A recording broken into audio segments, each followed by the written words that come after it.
సైనిక స్థావరాల సమీపంలో ఉన్నటువంటి 45 అనధికారిక ప్రీ ఫ్యాబ్రికేటెడ్ యూనిట్లు మరియు అక్రమ క్యాంప్ సైట్లని కువైట్ మున్సిపాలిటీ తొలగించింది. అంటే అక్కడ కూడా ఆక్రమణలు జరుగుతున్నాయి అన్నమాట. దేశంలోని ఉత్తర ప్రాంతంలో ఉన్న అల్ జహ్రా గవర్నరేట్లో జనరల్ క్లీన్నెస్ అథారిటీ అట్లాగే రోడ్ వర్క్స్ డిపార్ట్మెంట్కి చెందిన మున్సిపాలిటీ సూపర్వైజేషన్ చేసేటటువంటి బృందాలు ఆ ప్రాంతంలో చెక్ చేస్తే సైనిక స్థావరాల సమీపంలోనే 45 అనధికారిక ప్రీ ఫ్యాబ్రికేటెడ్ యూనిట్లు కన్స్ట్రక్షన్ జరిగిందని తేల్చారు.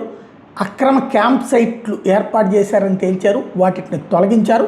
నిబంధనలు అమలు చేయడంలో భాగంగా, సున్నితమైన ప్రాంతాలు రక్షించడంలో భాగంగా, పర్యావరణ ప్రజాభద్రతా ప్రమాణాలు కాపాడుకోవడంలో భాగంగా ఈ పని చేస్తున్నామంటే రక్షణ మంత్రిత్వ శాఖ, అంతర్గత వ్యవహార మంత్రిత్వ శాఖ సమన్వయంతో ఆపరేషన్ నిర్వహించామని చెప్పేసి కువైట్ ప్రభుత్వం ప్రకటిస్తోంది.